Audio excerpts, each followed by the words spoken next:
ಒಂದು ಉತ್ತರಾರ್ಧದೊಳಗೆ ಶ್ರೀಕೃಷ್ಣ ರುಕ್ಮಿಣಿಯರ ಸಂವಾದ ಬಹಳ ಶ್ರೇಷ್ಠವಂಥ ಸಂವಾದ ಇದೆ. ಅರ್ಥ ಮಾಡ್ಕೋಬೇಕು ನಾವೆಲ್ಲ ಇದನ್ನು. ಶ್ರೀಕೃಷ್ಣ ವ್ಯಂಗ್ಯಾತ್ಮಕವಾಗಿ ರುಕ್ಮಿಣಿಗೆ ಇಂಥ ದೊಡ್ಡ ರಾಜನ ತಂದಕ್ಕೆ ಸುಂದರಿ,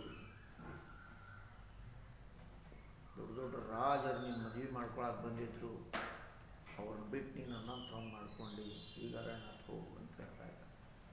ಅವ್ರು ಎಷ್ಟು ಸುಂದರವಾದಂಥ ಮಾತುಗಳನ್ನು ಅವ ಹೇಳಿದ್ದಕ್ಕೆ ಪುಷ್ಟೀಕರಣ ಮಾಡ್ಕೋತ ಹೇಳ್ತಾ ಅಧ್ಯಾತ್ಮ ಚಿಂತಕರಿಗೆ ಭಾಳ ಶ್ರೇಷ್ಠವಂಥ ತತ್ವ ಇದೆ. ಅವಳ ಮಾತಿಗೆ ಅನುಸಾರ ಶ್ರೀಕೃಷ್ಣ ಅವಳ ಜೊತೆಗೆ ಮತ್ತೆ ಹೇಳ್ತಾನೆ, ಹೇ ಸಾಧ್ವಿ ರಾಜಕುಮಾರಿ, ಈ ಮಾತನ್ನು ಕೇಳೋ ಸಲುವಾಗಿ ನಾನು ನಿಂದ ನಗಚಾಟಿಗೆ ನೀನು ನನ್ನ ಮಾತನ್ನು ಹೆಂಗೆ ವ್ಯಾಖ್ಯಾ ಮಾಡಿದಿ ಅದು ಬರೋಬ್ಬರಿ. ನಿನಗೆ ನಾನು ನಿನ್ನ ಬಾಯಿಂದ ಈ ಮಾತನ್ನು ಕೇಳಬೇಕಂತ ಅಪೇಕ್ಷೆಯಿಂದಲೇ ನಿನಗೆ ಹಾಸ್ಯಪೂರಿತವಾಗಿ ನಾ ಮಾತನ್ನು ಹೇಳ. ಅದು ನೀ ಏನು ಮಾತಾಡ್ದಿ? ನಿನ್ನ ಮಾತು ಯಾವ ರೀತಿ ನನ್ನ ಮಾತಿಗೆ ಪ್ರತಿಯೊಂದು ನನ್ನ ಮಾತಿಗೆ ನೀ ವ್ಯಾಖ್ಯಾ ಮಾಡಿದಿ, ಅದು ವ್ಯಾಖ್ಯಾ ಸತ್ಯವೇ ಆಗಿದೆ. ಸುಂದರಿ, ನೀನು ನನಗೆ ಏನೇನು ಕಾಮನ ಮಾಡ್ತೀನಿ ಅವು ಸದಾ ನಿನಗೆ ಪ್ರಾಪ್ತ ಅದ. ಏನೇನು ನೀ ಕಾಮನ ಮಾಡ್ತೀವೋ ಅವೆಲ್ಲವನ್ನು ಸದಾ ಪ್ರಾಪ್ತವೇ ಅದ. ಹೇ ಕಲ್ಯಾಣಿ, ನೀನು ನನ್ನ ಏಕಾಂತ ಭಕ್ತಳಾಗಿದ್ದೀಯಾ. ನೀನು ನನಗೆ ಹೇಳ್ತಾಗಿ ಖರೆ ನಿಜವಾಗಿ ಏನದಿ, ನೀನು ನನ್ನ ಭಕ್ತಳಾಗಿದ್ದೀಯಾ. ನನ್ನಿಂದನೇ ಹಾಡಿದಂಥ ಕಾಮನೆ ಸಂಸಾರಿಕ ಬಂಧನದಿಂದ ಬಂಧನಕ್ಕೆ ಹಾಕುವಂಥ ಆಗುವುದಿಲ್ಲ. ಇದು ನಿನ್ನಿಂದ ಮಾಡಿದಂಥ ಕಾಮನೆಗಳು ಸಂಸಾರಿಕ ಬಂಧನಕ್ಕೆ ಹಾಕುವಂಥವು ಆಗುವುದಿಲ್ಲ. ಹೆಂಗಿರ್ಬೇಕು ನಮ್ಮ ಕಾಮನೆಗಳು? ಸಂಸಾರದ ಬಂಧನಕ್ಕೆ ಕಾರಣೀಭೂತ ಆಗಬಾರ್ದು ಅಂಥ ಕಾಮನೆಗಳು ನಮ್ಮವೆ ಅಂತಂದರೆ ಅವು ರಾಜಸಿಕ ಕಾಮನೆಗಳು ಆಗಲಾರದೆ ಸಾತ್ವಿಕ ಕಾಮನೆಗಳಾದರೆ ನಮ್ಮನ್ನು ಬಂಧನ ಕೆಡೋದಿಲ್ಲ. ಅವು ಸಮಸ್ತ ಕಾಮನೆಗಳು ಮುಕ್ತ ಮಾಡುವಂಥವು. ನೀನು ಕಾಮನೆ ಹೆಂಗದವ? ಅವು ಬಂಧನಕ್ಕೆ ಕೆಡೋದಿಲ್ಲ. ಇಷ್ಟೇ ಅಲ್ಲ, ಸಮಸ್ತ ಕಾಮನೆಗಳಿಂದ ಮುಕ್ತ ಮಾಡಿಬಿಡ್ತಾವೆ ಅಂಥ ಕಾಮನೆ. ಅದಕ್ಕೆ ಹೇಳ್ತಾರೆ, ನೀನು ನನ್ನ ಏಕಾಂತ ಭಕ್ತಳಾಗಿದ್ದೀಯಾ. ನೀನು ನನ್ನಿಂದ ಅನಂತ ಪ್ರೇಮದ ನನ್ನ ಮೇಲೆ ನೀ ಏನು ಅಪೇಕ್ಷೆ ಮಾಡ್ತೀನಿ ಅದಾಗಲೇ ನೀನು ಪ್ರಾಪ್ತ ಆಗಿದೆ. ಅಕಾಮಾಯ ಅರ್ಥಾತ್ ಕಾಮನೆಗಳ ನಿವೃತ್ತಿಗಾಗಿ, ಅರ್ಥಾತ್ ಮೋಕ್ಷ ಪ್ರಾಪ್ತಿಗಾಗಿ ಇವೆಲ್ಲ ಸಾಧನೀಭೂತ ಆಗ್ತವೆ ಅಂತ. ಅಂದರೆ ನಮ್ಮ ಕಾಮನೆಗಳು ಯಾವುದಕ್ಕೆ ಅನುಲಕ್ಷಿಸಬೇಕು? ಮುಕ್ತಿಗೆ ಅನುಲಕ್ಷಿಸಬೇಕು. ಸಂಸಾರದಲ್ಲಿ ಕೆಡುವಂಥ ಕಾಮನೆಗಳು ನಮ್ಮ ಆಗಬಾರ್ದು. ಅದೇ ಥರ ರುಕ್ಮಿಣಿಯ ಮಾತು ಅನುವಾದ ಮಾಧ್ಯಮದಿಂದ ವರ ಪ್ರದಾನ ಮಾಡುವಂಥ ಭಗವಂತ ಪ್ರಶಂಸಾ ಮಾಡ್ತಾ ಇದ್ದಾನೆ. ಯಾಕೆ? ನನ್ನ ಮೇಲೆ ವಿದ್ಯಮಾನ ಬುದ್ಧಿ ಅನ್ಯ ವಿಷಯಣಿ ಆಗೋದಿಲ್ಲ. ನನ್ನ ಮೇಲಿನ ಪ್ರೀತಿ ಮನಸ್ಸನ್ನು ಇಟ್ಟಿಯ ನಿನ್ನ ಮನಸ್ಸು ಬೇರೆ ಯಾವ ಕಾಮನೆ ಮಾಡೋದೇ ಇಲ್ಲ. ನಿನ್ನ ಬುದ್ಧಿ ಅನ್ಯ ವಿಷಯಣಿ ಆಗಿ ಸಾಧ್ಯನೇ ಇಲ್ಲ. ಸುಂದರಿ, ನಾನು ಮೋಕ್ಷದ ಸ್ವಾಮಿ ಅಂತೂ ಇದೆ. ನಾನು ಮೋಕ್ಷ ಸ್ವಾಮಿ ಇದೆ. ಜನ ನನ್ನ ದಾಂಪತ್ಯ ಸುಖ ಪ್ರಾಪ್ತ ಮಾಡಿಕೊಳ್ಳೋ ಸಲ ತಪಸ್ಯಾ ವ್ರತ ಮಾಡಿ ನನ್ನ ಆರಾಧನೆ ಮಾಡಿ, ಅವರು ಕಾಮನಾ ಪ್ರಧಾನ ಜನ ನನ್ನ ಮಾಯಿಂದ ಮೋಹಿತರಾಗಿದ್ದಾರೆ ಅಂತ ಚೆಂದ ಮಾತಾಡ್ತಾರೆ. ಸಾಮಾನ್ಯ ಜನರು ಮೋಕ್ಷ ಸ್ವಾಮಿ ನಾನು ಆದಾಗ್ಯೂ ಇವರು ದಾಂಪತ್ಯ ಸುಖ ಪ್ರಾಪ್ತ ಮಾಡಿಕೊಳ್ಳೋ ಸಲುವಾಗಿನ ತಪಸ್ಯ ಮಾಡ್ತಾರೆ, ವ್ರತ ಮಾಡ್ತಾರೆ, ನಾನು ಆರಾಧನೆ ಮಾಡ್ತಾರೆ. ಅವರು ಕಾಮನಾ ಪ್ರಧಾನ ಜನರು ನನ್ನ ಮಾಯಿಂದ ಮೋಹಿತರಾಗ್ಯಾರ. ಇದನ್ನು ಬಿಟ್ಟು ಮ್ಯಾಗ ಬರವಲ್ರು. ಅದನ್ನ ಏಕಾಂತ ಭಕ್ತಿಯ ಪ್ರಶಂಸೆ ಮಾಡ್ತಾರೆ. ಅದನ್ನು ಸುದೃಢ ಮಾಡೋ ಸಲುವಾಗಿ ಸಕಾಂ ಭಕ್ತಿ ಮಾಡುವಂಥವ್ರು ನಿಂದಾ ಮಾಡ್ತಾ ದಾಂಪತ್ಯ ಅರ್ಥಾತ್ ದಾಂಪತ್ಯ ಜೀವನ ಸುಖದ ಉಪಯೋಗ ಮಾಡೋ ಸಲುವಾಗಿ ಐತಪ್ಪ ಹಂಗೆ ಮಾಡ್ತಾರೆ ಇವರು.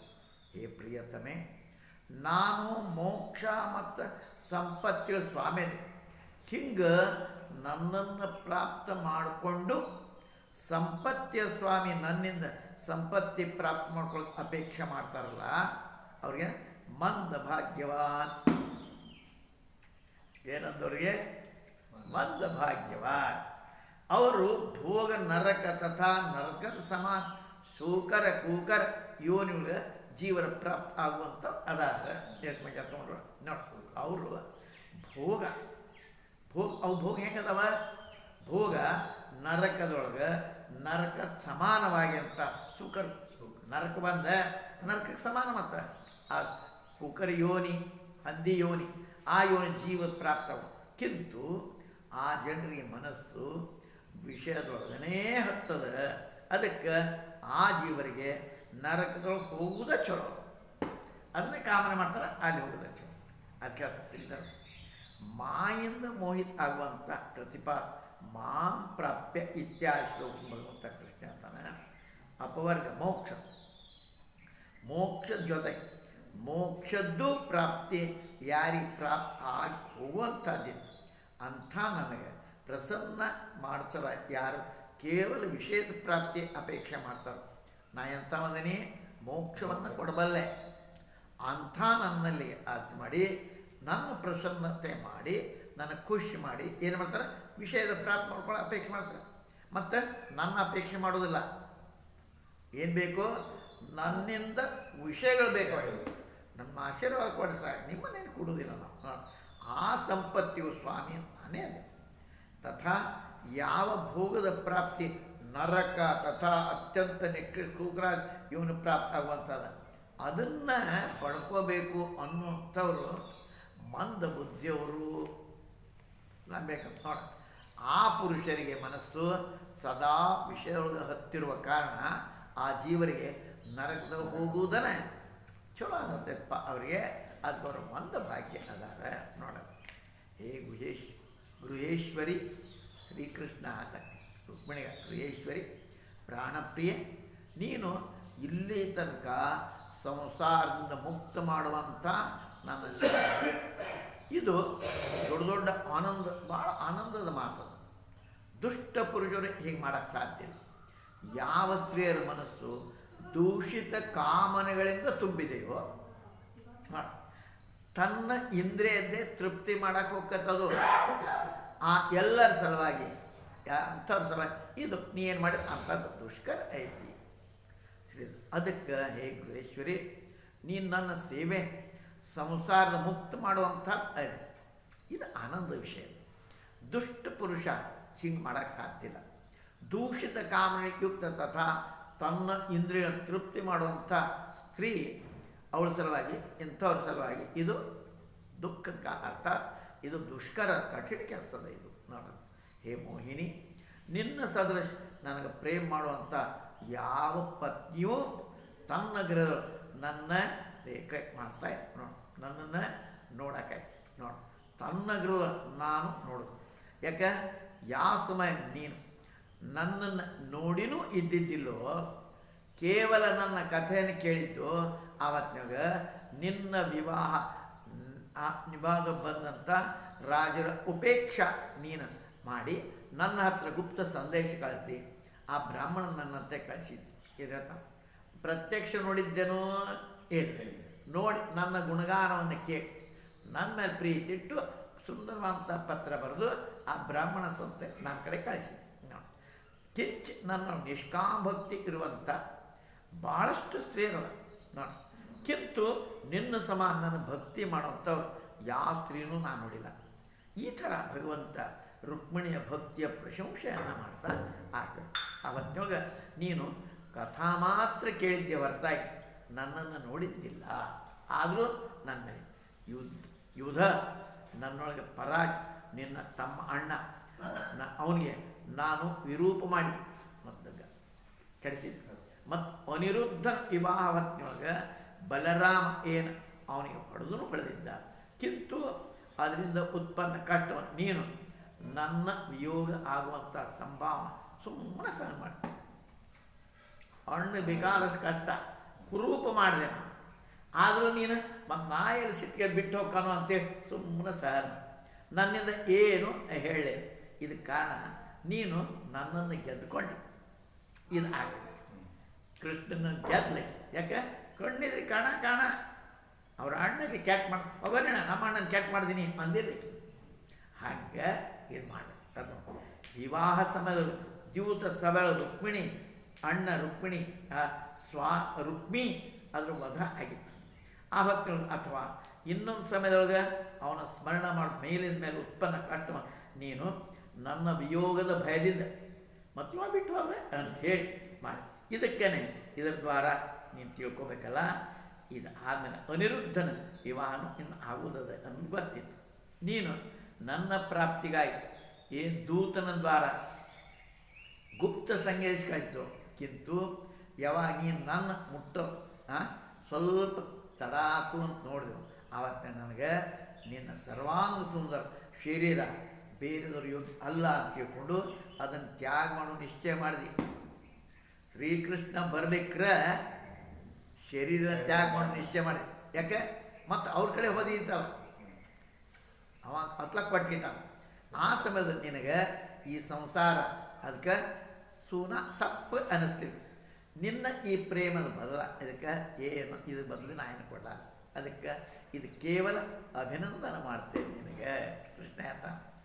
ಈ ಶ್ಲೋಕ ಭಗವಂತ ಹೇಳ್ತಾನೆ ಆತ್ಮಲಭತೆ ಅರ್ಥಾತ್ ನನ್ನ ಪ್ರಾಪ್ತಿಗೆ ನೋಡಿ ಕಲ ಆಗುವಂಥ ವಿವಾಹ ನಾಳೆ ಇದಕ್ಕೆ ಬರುವಂಥದ್ದು ಈ ಥರ ಸಮಯ ನಿಶ್ಚಿತ ಮಾಡಿದ ರಾಜ್ಯ ಜರ್ ನೀನು ಯಾವುದೇ ಕಾರಣ ಸಹ ಈ ಸಂಸಾರ ಶೂನ್ಯ ಅಂತ ತಿಳ್ಕೊಂಡು ಸರ್ವಾಂಗ ಸುಂದರ ಶರೀರನು ಬೇರೆದವ್ರಿಗೆ ಇದು ಯೋಗ್ಯ ಅಲ್ಲ, ಶಿಶುಪಾಲಾದಿ ಕೊಟ್ಟಿಟ್ಟ ನಮಗೂ ಯೋಗ್ಯ ಅಲ್ಲ ಇದು ಅಂತ ತಿಳ್ಕೊಂಡು ನಾನು ಇದರ ಪರಿತ್ಯಾಗ ಮಾಡಬೇಕಂತ ಅಪೇಕ್ಷೆ ಮಾಡೇನಿ ಅಂತ ಹೇಳಿದ್ದಾರೆ ಪಟ್ಟದ.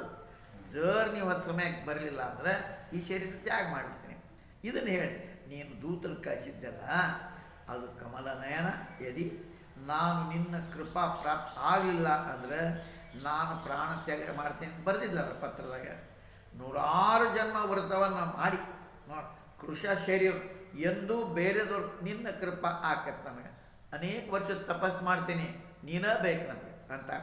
ಅಥವಾ ಅದೇ ಪದಚ್ಛೇದ ಮಾಡ್ತೀನಿ ಅರ್ಥ ತ್ಯಾಗ ಮಾಡೋ ನಾನು ನೀನು ಈಗ ಬರಲಿಲ್ಲ ಅಂದರೆ ನನ್ನ ಶರೀರ ತ್ಯಾಗ ಮಾಡ್ತೀನಿ ಅಂತಿದ್ದಿ. ನೀನು ಈ ಪ್ರೇಮ ನೀನು ಅದು ಗಟ್ಟೆ ಇಟ್ಕೊಂಡು ಕುಂತಿ. ನಾನು ಅದಕ್ಕೆ ನಾ ಏನು ಬದಲ ಮಾಡೋಕ್ಕಂದ್ರೆ ಅದು ಕರುಣಾ ತೀರ್ಸೋಕ್ಕೆ ಸಾಧ್ಯ ಇಲ್ಲ. ಕೇವಲ ಅಭಿನಂದನೆ ಮಾಡ್ತೇನೆ ನಾನು. ಪ್ರವಂದನ ಮಾಡಿ ನಿನಗೆ ಪ್ರಹರ್ಷಿತ ಮಾಡ್ತೀನಿ, ಆನಂದವನ್ನು ತಂದು ಕೊಡ್ತೀನಿ ಅಂತ ಶುಕ ಮಹಾರಾಜ ಹೇಳ್ತಾ ಇದ್ದಾರೆ ಅವನಿಗೆ. ಪರೀಕ್ಷಿತ ಭಗವಂತ ಸಂಪೂರ್ಣ ಜಗತ್ತಿನ ಸ್ವಾಮಿ ಆತ್ಮಾರ ಮನುಷ್ಯ ಲೋಕದ ಅನುಕರಣ ಮಾಡ್ತಾ ತನ್ನ ಪತ್ನಿ ರುಕ್ಮಿಣಿಗೆ ಆಕೆ ಜೊತೆಗೆ ದಾಂಪತ್ಯ ಪ್ರೇಮ ಬೆಳೆಸುವಂಥ ವಿನೋದಪೂರ್ಣ ವಾರ್ತಾಲಾಪವನ್ನು ಅದು ವಿಹಾರ ಮಾಡ್ದ. ನೋಡಿ ಈ ರೀತಿ ಈ ಅಧ್ಯಾಯವನ್ನು ಇಲ್ಲಿ ಮುಗಿಸ್ತಾನೆ. ಭಗವಂತ ಸರ್ವವ್ಯಾಪಕ ಸರ್ವ ಶಿಕ್ಷಣ ಕೊಡೋ ಎಲ್ಲರಿಗೂ ಶಿಕ್ಷಣ ಸಂಸ್ಕಾರ. ಆ ರುಕ್ಮಿಣಿ ಅವಳು ಸಮಾನ, ಅನ್ಯ ಪತ್ನಿಯರು ಗೃಹಸ್ಥ ಸಮಾನ ಅಲ್ಲೇ ಇರುವುದಿಲ್ಲ. ನೋಡಿ ಹಂಗೆ ಇರ್ತಾರೆ. ಆ ಗೃಹಸ್ಥೋಚಿತ ಧರ್ಮದ ಪಾಲನ ಮಾಡ್ತಾರೆ. ಇಲ್ಲೇ ಶುಕಮಹಾರಾಜ ಒಂದು ಮಾತು, ಭಗವಂತ ಸರ್ವವ್ಯಾಪಕ ಸರ್ವ ಸಂಸಾರ ಶಿಕ್ಷಣ ಕೊಡೋ ಸಲುವಾಗಿ ನೋಡಿ ರುಕ್ಮಿಣಿಯ ಈ ಸಮಾನ. ರುಕ್ಮಿಣಿಯಂತೆ ಅನ್ಯ ಪತ್ನಿಯರು ಗೃಹಸ್ಥ ಸಮಾನ ಇರ್ತಿದ್ರು. ಯಾರ್ಯಾರು ಅದೇ ರೀತಿಯಾಗಿ ಗಂಡನ ಬಗ್ಗೆ ಪ್ರೀತಿ ಇಟ್ಟಂಥ ಪತಿವ್ರತ ಸ್ತ್ರೀಯರಿರ್ತಾರೋ ಗೃಹೋಚಿತ ಧರ್ಮಕ್ಕೆ ಪಾಲನೆ ಮಾಡ್ತಾ ಇರ್ತಾರೆ. ಅಂಥವ್ರಿಗೆ ಒಂದು ಶಿಕ್ಷಣ ಆಗಲಿ. ಪತಿವ್ರತ ಅಂದರೆ ಹೆಂಗಿರಬೇಕು, ಪತಿವ್ರತ ಧರ್ಮ ಪತ್ನಿವ್ರತ ಅಂತ ಅವ ಹೆಂಗಿರ್ಬೇಕು, ಯಾವ ಥರ ಇರಬೇಕು ಅನ್ನೋದನ್ನು ಕಲಿಸ್ಕೊಡಕ್ಕೆ ಈ ಮಾತು ಹೇಳ್ತಾರೆ. ಅದಕ್ಕೆ ಇನ್ನು ಮುಂದೆ ಭಗವಂತ ಸಂತತಿ ವರ್ಣನೆ ಮಾಡ್ತಾರೆ. ಅನಿರುದ್ಧನ ವಿವಾಹ, ರುಕ್ಮಿ ಅಲ್ಲಿ ಕೊಲ್ಲೋದು ಎಲ್ಲ ಮಾತಾಡ್ತಾರೆ. ಶುಕ ಮಹಾರಾಜ ಹೇಳ್ತಾರೆ ಭಗವಂತ ಕೃಷ್ಣ ಆ ಪ್ರತ್ಯೇಕ ಪತ್ನಿಯರ 10 ಪುತ್ರ 16,000 ಮಾಡ್ಕೊಂಡಿದ್ದ. ಅವ್ರು ಒಬ್ಬೊಬ್ಬರಿಗೆ 10 ಮಕ್ಕಳು. ಆ ಬಲರೂಪ ಆದಿ ವಿಷಯದೊಳಗೆ ತನ್ನ ತಂದೆ ಅಷ್ಟೇ ಅವರು ಅಷ್ಟೇ ಅವ್ರಿಗೇನು ಕಡಿಮೆ ಇದ್ದಿದ್ದಿಲ್ಲಪ್ಪ, ಅಷ್ಟೇ ಬಲವಾನರು ಸಂಪನ್ನರು ಆಗಿದೆ. ಮತ್ತು ಈ ಅಧ್ಯಾಯ ಭಗವಂತನ ಪುತ್ರ ಸಂತಾನ ಮತ್ತು ಅನಿರುದ್ಧನ ವಿವಾಹದೊಳಗೆ ಬಲರಾಮನ ದ್ವಾರ ರುಕ್ಮಿ ಅವಳ ವಧ ಹೆಂಗಾತು ಅದು ಮಾಡೋಣ. ಭಗವಂತನ 16,100 ಆಮೇಲೆ 8 ಮಂದಿ ಪಟ್ಟದರ್ಶಿಯರು ನೋಡಿ ಎಷ್ಟಾಯ್ತು 16,108 ಅಷ್ಟು ಸ್ತ್ರೀ ಉತ್ಪನ್ನ ಕರೋಡೋಪತ್ತು ಕೋಟ್ಯಾನುಗಟ್ಟಲೆ ಪೌತ್ರ ಮೊಮ್ಮಕ್ಕ ಭಗವಾನ್ ಕೃಷ್ಣ ತನ್ನ ಪತ್ನಿಯರ ಯೋಗ ಮಾಡ್ತಾ ಅಷ್ಟೆಲ್ಲ ಆಗ ಈ ಎಲ್ಲ ಮಾತನ್ನು ತಿಳಿಸ್ತಾ ಏಕೈಕಶಃ ಅಂದರೆ ಈ ಶ್ಲೋಕ ಅರ್ಥಾತ್ ಕೃಷ್ಣನ ಪತ್ನಿಯರು ಏನೇನು ರೂಪ ಎಲ್ಲರೂ ಕೂಡ ರೂಪ ಬಲ ಇತ್ಯಾದಿ ವಿಷಯವಾಗ ಕೃಷ್ಣನಿಂದ ಯಾವುದಕ್ಕೂ ಕಡಿಮೆ ಇಲ್ಲ, ಅಷ್ಟೇ ಒಂಥರ ಮಕ್ಕಳು ಅವನಿಗೆ. ರಾಜಕುಮಾರಿ ನೋಡ್ತಾ ಇದ್ರು, ರಾಜಕುಮಾರಿ ನೋಡ್ತಾ ಇದ್ರು ಭಗವಂತ ಕೃಷ್ಣ ನಮ್ಮ ಅಲ್ಲಿ ಸದಾ ವಿದ್ಯಮಾನ ಇರ್ತಾನೆ. ಅವ್ರಿಗೇನು ಅನ್ನಿಸ್ತಿತ್ತು, ಪ್ರತಿಯೊಬ್ಬರಿಗೂ ಎಷ್ಟು 16,108 ಅವರ 8 ಮಂದಿ ಪಟ್ಟದರ್ಶಿಯರು ಅವರೆಲ್ಲರಿಗೂ ಅನಿಸ್ತಿತ್ತಂತ ಕೃಷ್ಣ ಸದಾ ನಮ್ಮ ಕೂಡ ಇರ್ತಾನೆ. ಹೆಂಗಾಯ್ತು ನಾವು ಹಾಗೆ ಅನ್ನಿಸ್ತಿತ್ತಂತ. ಅದಕ್ಕೆ ಅವ್ರು ಹಿಂಗೆ ತಿಳ್ಕೋತಾರ, ಕೃಷ್ಣ ನಾನೇ ಸರ್ ಅವನಿಗೆ ನಾನು ಪ್ರೀತದೇನಿ, ಅದಕ್ಕೆ ನನ್ನ ಮೇಲೆ ನಮ್ಮ ಮನೆಗೆ ಇರ್ತಾನ ಅಂತೇಳಿ. ವಾಸ್ತವಿಕತೆ ಯಾವುದಪ್ಪ, ಕೃಷ್ಣ ಅವನ ಮಹಿಮಾ ಗೊತ್ತಿದೆ. ಇಲ್ಲಿ ಅದಾನಂದ್ರೆ ಅಲ್ಲಿಯೂ ಅದಾನ, ಈ ಮಹಿಮಾ ಗೊತ್ತಿಲ್ಲ. ನನ್ನ ಪ್ರೀತಿ ಅವನ ನಾನು ಪ್ರೀತಿ ಅಂತ ಇಲ್ಲೇ ಇರ್ತಾನೆ ಅಂತ ಅವ್ರು ತಿಳ್ಕೊಂಡು. ರಾಜ್ಕುಮಾರ್ ಇದು ತಿಳ್ಕೊತಿಲ್ಲ, ನಾನು ಪ್ರಿಯತಮ ಇದ್ದೇನೆ. ಯಾಕೆ ಆ ರಾಜಕುಮಾರಿ ಭಗವಂತ ಆತ್ಮಾರಾಮ ಮತ್ತು ಜ್ಞಾನ ಇದ್ದಿದ್ದಿಲ್ಲ, ಅಲ್ಲೂ ಅದಾನ ಅನುಜ್ಞಾನ ಇದ್ದಿಲ್ಲ. ಸುಂದರ ಕೃಷ್ಣನ ಕಮಲಕೋಶ ಸಮಾನ ಸುಂದರ ಮುಖ, ವಿಶಾಲ ಭುಜಗಳು, ಕರ್ಣ ಸ್ಪರ್ಶಿ ನೇತ್ರ, ಕಿವಿ ಸ್ಪರ್ಶ, ಪ್ರೇಮಾಚ ನಗಿ, ಆ ರಾಜಸಂಕುಲ ಪ್ರೇಕ್ಷಣ ಕಲಾ, ಮಧುರ ವಾಣಿ, ಸ್ವಯಂ ಮೋಹಿತ ಮಾಡ್ತಾ ಇತ್ತವೆಲ್ಲವೂ ಕೂಡ. ಅವನು ತನ್ನ ಶೃಂಗಾರಮಯ ಚೇಷ್ಟೆ ಭಗವಂತನ ಮನಸ್ಸನ್ನು ತಮ್ಮ ವಸ್ತುವೊಳಗೆ ಮಾಡ್ಕೊಳ್ಳಿಕ್ಕೆ ಅವರೆಲ್ಲರಿಗೂ ಆಗಿಲ್ಲ. ಯಾಕೆ ಕೃಷ್ಣ ಸದಾ ಆತ್ಮಾನಂದೊಳಗೆ ಸೇತ ಇರಾವ ಇತ್ಲಾಗಿದ್ದೇನೆ, ಅವ್ರಿಗೆ ಬೇರೆ ಯಾವುದು ಸೇರಿ ಅದು ಕೇಳ್ತಾರೆ. ಈ ಶ್ಲೋಕ ಶುಕದೇವರು ಭಗವಂತನ ಆತ್ಮಾರಾಮತ್ವ ವರ್ಣನ ಮಾಡ್ತಾರೆ. ಮನೋಹರ ಕಮಲ ಕೇಶು ಅಂಥ ಮನೋಜ್ಞ ಮುಖ, ಪ್ರಲಂಭುಜಗಳು, ವಿಶಾಲ ನೇತ್ರ, ಪ್ರೇಮಪೂರ್ವಕ ನಗಿ, ಪ್ರೇಕ್ಷಣ ಕಲಾ ತಥಾ ಮಾಧುರ್ಯಪೂರ್ಣ ಭಗವಂತನ ಮಾತಿನ ಅವರೆಲ್ಲರೂ ರಾಜ ಸ್ವಯಂ ಮೋಹಿತ ಆಗಿ, ಆ ಮಾತು ಅವನ ರೂಪ ಮೋಹಿತ ಆಗಿ. ಅದಕ್ಕೆ ಅವರು ತಮ್ಮ ಭಾವಭಂಗಿಯ ದ್ವಾರ ಭಗವಂತ ಕೃಷ್ಣ ಮನಸ್ಸನ್ನು ತಮ್ಮ ಕಡೆಗೆ ಆಕರ್ಷಿತ ಮಾಡ್ಕೊಳ್ಳೋಕ್ಕೆ ಆಗಲಿಲ್ಲ. ಯಾಕೆ ಆತ್ಮಾರಾಮ ಅವನಿಗೆ ಆಕರ್ಷಿತ ಮಾಡ್ತಾರೆ, ತಮ್ಮ ಹಾವಭಾವ ಮತ್ತು ಮಾತು ಇದನ್ನ. ಆದರೆ ಆಕೆ ರುಕ್ಮಿಣಿ ಅವರ ಭಾವದಿಂದ ಅವನಿಗೆ ಗೆದ್ದು ಎಲ್ಲಿ ತನಕ ನೀ ಏನು ನನಗೆ ಈ ಭಕ್ತಿ ತೋರಿಸ್ದಿ, ಇದನ್ನು ನಾನು ಪೂರ್ಣ ಮುಟ್ಟಿಸ್ಲಾರೆ ಅಂತ ನನ್ನ ಬಿಟ್ಟು ಎಷ್ಟು ಸುಂದರ. ಕೃಷ್ಣ ಪತ್ನಿಯರು 16,000ಕ್ಕಿಂತಲೂ ಹೆಚ್ಚು. ಅವರು ತನ್ನ ಮಂದ ಮುಸ್ಕಾನ್ ನಗೆಯಿಂದ, ಅಲ್ಲೇ ಕಟಾಕ್ಷದಿಂದ ಯುಕ್ತ ಕಣ್ಣುಗಳಿಂದ, ಕಣ್ಣಿನ ಸೊನ್ನೆಯಿಂದ, ಪ್ರೇಮ ಬಾಣದಿಂದ ನಡೀತಾ ಇತ್ತು. ಕಾಮಕಲಾ ಭಾವದಿಂದ ಅವರು ಪರಿಪೂರ್ಣಕ್ಕಿಂತೂ ಅವರು ಯಾವ ಸಾಧನ ಯಾವುದೇ ಪ್ರಕಾರದ ಭಗವಂತನ ಇಂದ್ರಿಯಗಳನ್ನ ಚಂಚಲ ಮಾಡಲು ಸಮರ್ಥರಾಗಲಿಲ್ಲ. ಅವ ಚಂಚಲ ಆಗಿಲ್ಲ, ಬೇರೆದವರು ಚಂಚಲ ಆಗ್ತದೆ. ಯಾಕೆ ಆತ್ಮಾರಾಮ ಮಾಡ್ಕೊಡಂತಾನ ಅವಾಗೇನಿಲ್ಲ. ಹಂಗೆ ಆ ಎಲ್ಲರೂ ಶೃಂಗಾರಿಕ ಚೇಷ್ಟ ವರ್ಣನ ಮಾಡ್ತಾ ಇದ್ರು, ವ್ಯಾಖ್ಯೆ ಮಾಡ್ತಾರೆ.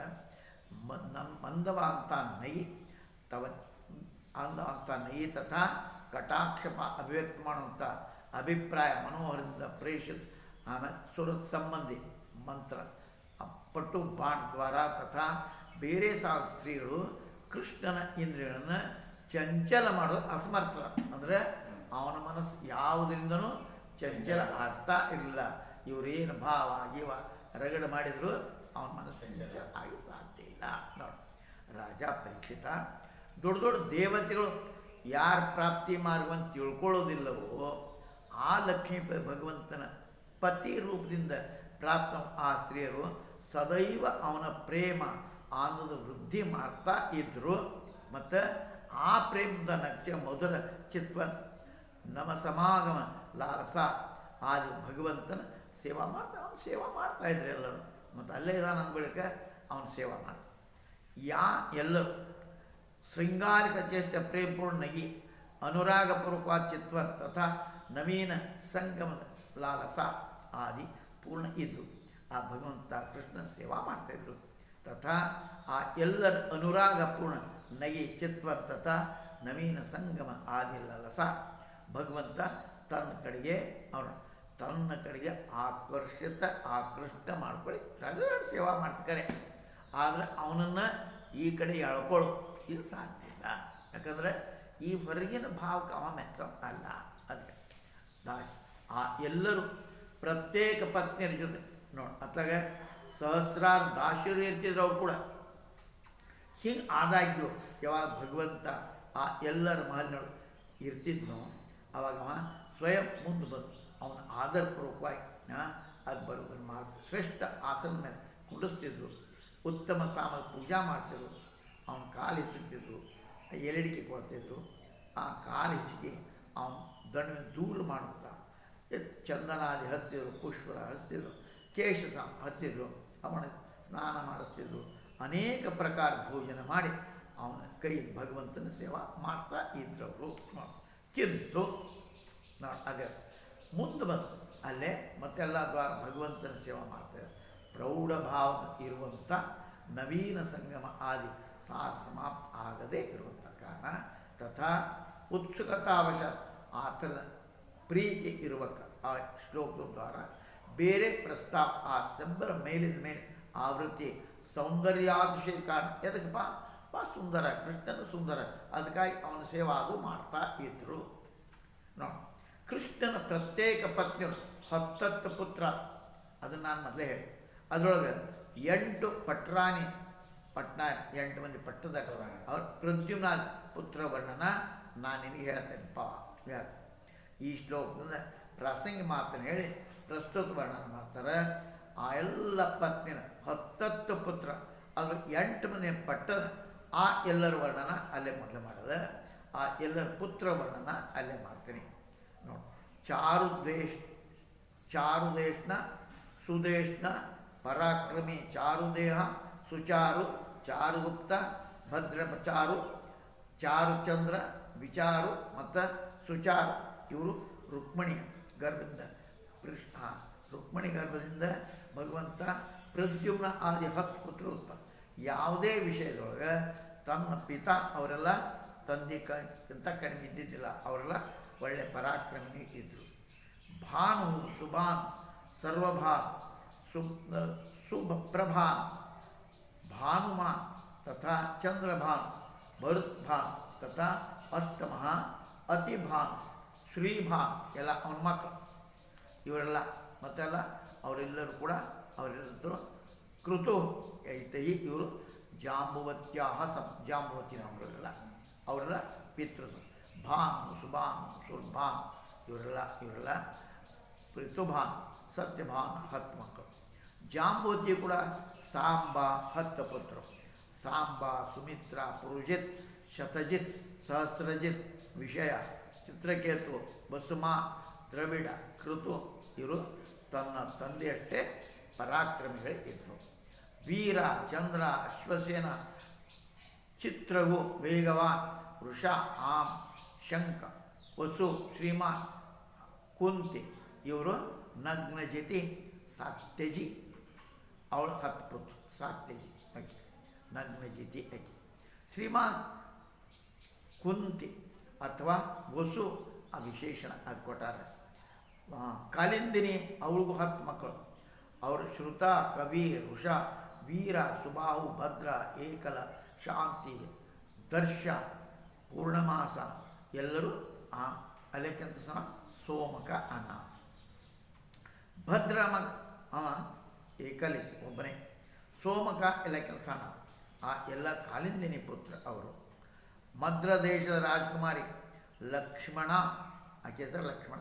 ಅವಕ್ಕೂ 10 ಪುತ್ರ. ಪ್ರಘೋಷ ಗಾತ್ರವಾನ್ ಸಿಂಹ ಬಲ ಪ್ರಬಲ ಊರ್ಧ್ವಂಗ ಇವರೆಲ್ಲ.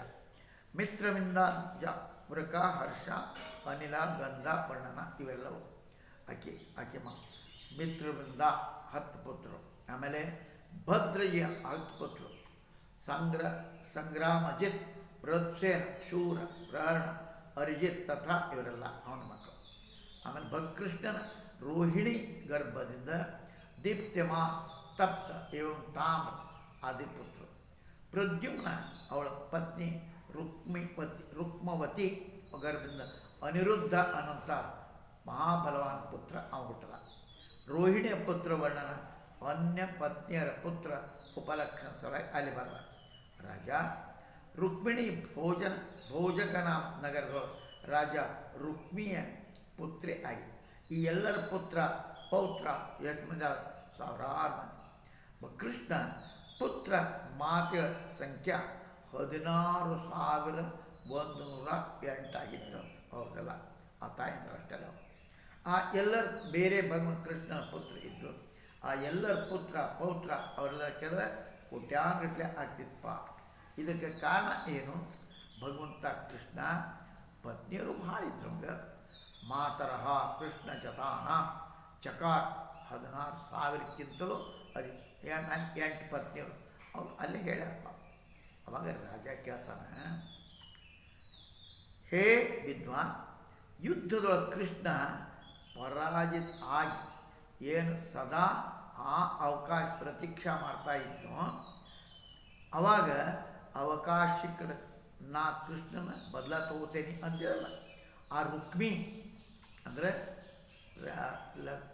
ರುಕ್ಮಿಣಿ ಅಣ್ಣ. ರುಕ್ಮಿ ಶ್ರೀಕೃಷ್ಣ ಪ್ರದ್ಯುಮ್ನ ತನ್ನ ಪುತ್ರಿ ವಿವಾಹ ಅವ ಹೆಂಗೆ ಮಾಡ್ದ? ನಾನು ಅವನ ಬದಲ ತೋದು ಸೇಡ್ ತೀರಿಸ್ಕೋತೀನಿ ಅನ್ನವ. ಆ ಪ್ರದ್ಯುಮ್ನ ಜೊತೆಗೆ ಕೃಷ್ಣ ಪುತ್ರ ಪ್ರಜ್ಞಾನ್ ತನ್ನ ಪುತ್ರಿ ವಿವಾಹ ಹೆಂಗೆ ಮಾಡ್ದ? ಅವನ ಮಗಳ ಕೊಟ್ಟನಂತ. ಹೆಂಗೆ ಮಾಡ್ದ? ಕೃಷ್ಣ ಹೊಡೆಯೋ ಸಲುವಾಗಿ ಅವಕಾಶ ನೋಡು ತಡಿ, ಟೈಮ್ ಬರ್ರಿ ಹೊಡಿತೇನೋ ಅನ್ನವ ತನ್ನ ಪುತ್ರಿ ಹೆಂಗೆ ಕೊಟ್ಟ? ಅರ್ಥಾತ್ ಇವ ಸಂಬಂಧ ಹೆಂಗಾತು?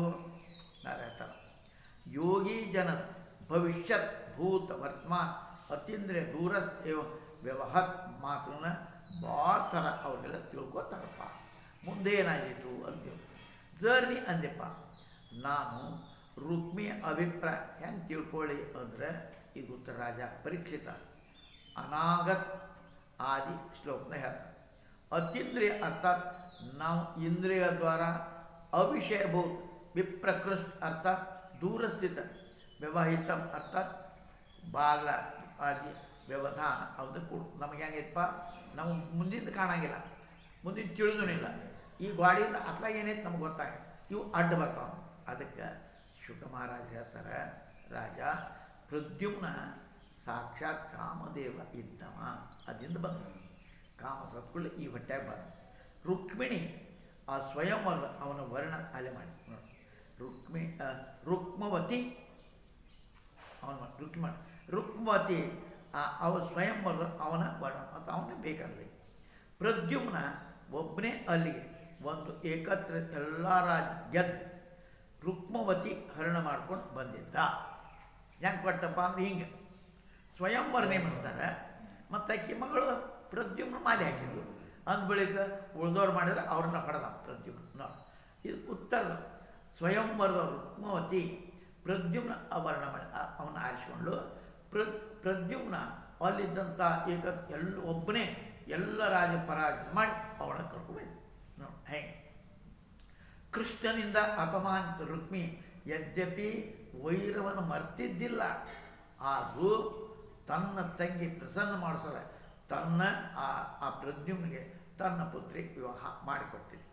ಯದ್ಯಪಿ ರುಕ್ತಿ ಭಗವಂತನಿಂದ ಅಪಮಾನಿತ ಮಾಡಲ್ಪಟ್ಟಿದ್ದ, ಅವ ಆ ವೈರವನ್ನು ಮರ್ತಿದ್ದಿಲ್ಲ, ಆದರೂ ತನ್ನ ಪುತ್ರಿ ಪ್ರದ್ಯುಮ್ ಜೊತೆ ವಿವಾಹ ಸಮರ್ಥನ ಆಗಲಿಪ್ಪ. ಮತ್ತು ಮರದ ಮಾಡ್ಯಾರ ಹಂಗೆ ಮಾಡೋದು. ರಾಜ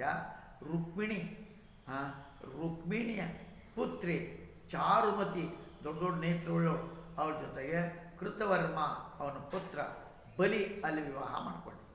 ಕೃಷ್ಣನ ಎಲ್ಲ ಪತ್ನಿಯರು ಒಂದೊಂದು ಕನ್ಯೆ ಎಲ್ಲರ ವಿವಾಹ ಉಪಲಕ್ಷಣ ರೂಪದೊಳ ದೊಡ್ಡ ಕನ್ಯೆ ವಿವಾಹ ವರ್ಣನ ರುಕ್ಮಿಣ್ಯ ಇತ್ಯಾದಿ ಶ್ಲೋಕದ ಅಲ್ಲಿ ತನ್ನ ತಂಗಿಯ ಪ್ರಸನ್ನ ಮಾಡಿಸೋದ ಕೃಷ್ಣನ ಜೊತೆಗೆ ವೈರ ಇದ್ದಾಗ್ಯೂ ತಮ್ಮ ತಂಗಿ ಖುಷಿ ಮಾಡಬೇಕಲ್ಲ, ಅದಕ್ಕೆ ತನ್ನ ಪುತ್ರಿಯ ಪುತ್ರ ಅನಿರುದ್ಧನ ಜೊತೆಗೆ ತನ್ನ ಪೌತ್ರಿ ಮೊಮ್ಮಗಳು ರೋಚನ ಅದು ವಿವಾಹ.